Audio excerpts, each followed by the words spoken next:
Then lo and behold, I seen the news. It all started with a jewelry theft. KARE 11 investigative series on this cop, and I thought to myself, hey, that's the guy that was on my case. A St. Paul man sitting in prison sees a KARE 11 investigation and uses it to help clear his name. Here is investigative reporter A.J. Legault with Tampered Evidence. I was innocent. I knew I was innocent. Our investigation starts I got set up by the police. with that damning claim from a Minnesota man sentenced to prison for years. Yep, 60 months. 60 months. That's a long time. Yeah.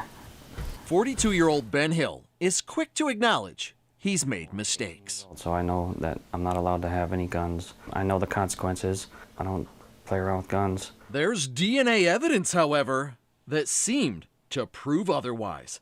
In 2010, the Ramsey County Sheriff's Office served a search warrant on his parents' home, investigating a reported burglary where Ben was their suspect. So down here is where they found the gun. In the basement, in a filing cabinet, in a case, they found a handgun. Ben owned a successful business, a pizza shop in this building, which was also searched. They found a gun in the basement of the pizza shop. Ben was arrested, booked into the Ramsey County Jail. My name is Tampered Evidence. I'm an investigator with Ramsey County Sheriff's Department. Search warrant for your DNA. Investigator Thomas Rudenick recorded the interview when he showed up with a search warrant for Ben's DNA. Take one of these tips, put it in one side of your mouth, switch it around for a couple seconds. Am I being charged or something? Yeah, you more than likely will be charged with felony theft, burglary, and possibly possession of a handgun by a felon. The burglary investigation ended with no charges. Ben says he wasn't really worried about the guns. One belonged to his sister, the other to a pizza shop employee. I didn't touch them guns. Never even seen them before. But then the BCA lab report came back. DNA on the grip and triggers of both guns matched Ben. A match, the report says, would not be expected to occur more than once among unrelated individuals in the world population. The DNA doesn't lie. Yep. But in this case, it did.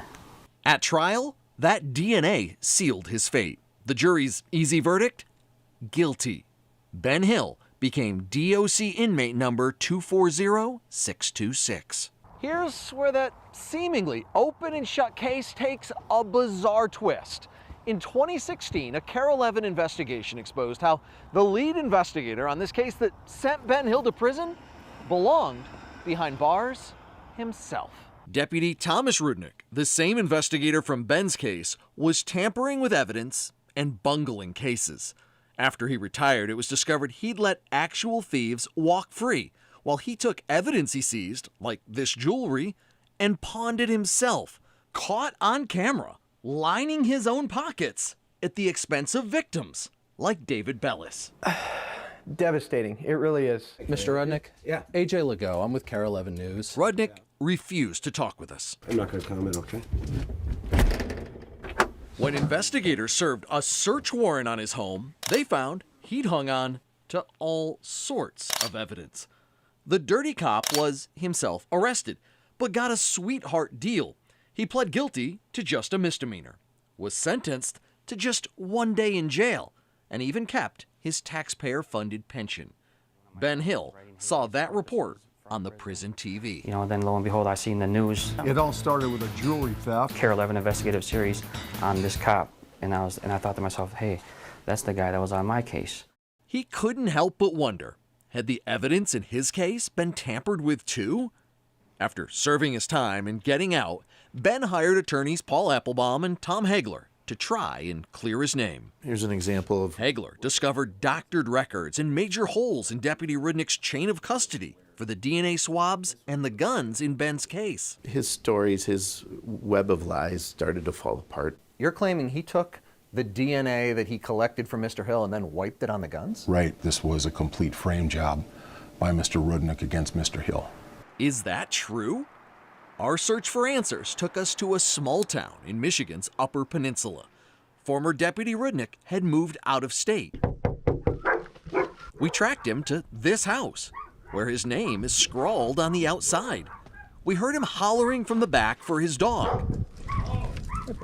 so called out. Hey, Mr. Rudenick, are you home? I'd like to talk with you about the DNA in the Ben Hill case. He apparently went inside and wouldn't come out when we knocked. Appears he is not going to come talk with us. However, in a court hearing in Ramsey County to decide if Ben Hill deserved a new trial, Rudenick was asked if he planted DNA. He responded, "No, I did not." But Judge Judith Tilson didn't buy it and issued a bombshell ruling. This court believes that opportunity and means, coupled with Deputy Rudenick's dishonest behavior as an officer, provide proof by a preponderance of the evidence that the DNA was planted in this case. Ben Hill ended up completely exonerated. It was all a big lie. Mr. Hill, thank you for being here today. At the state capitol in April, a committee voted to compensate Ben $423,000 for his wrongful conviction. That claim has been approved. Ben and his attorneys have also filed a federal lawsuit claiming his civil rights were violated by Rudenick and the Ramsey County Sheriff's Office. It cost me everything. It's basically costing me 5 years of my life, which I'll never get back. And here's the kicker. Since he was a county employee at the time, taxpayers are stuck funding former Deputy Rudenick's legal defense in that federal lawsuit. I'm flabbergasted. It's quite the tale, right?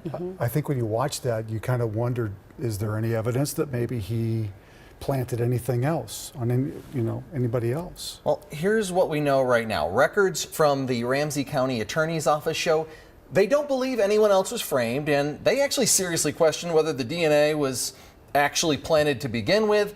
However, they do say Deputy Rudenick clearly engaged in negligent misconduct in this case, and they suspect it's highly likely he did so in other cases. Does he keep his pension? As of right now, he keeps his pension. All right. Wow. Just jaw-dropping. Thank you, AJ. Thank you.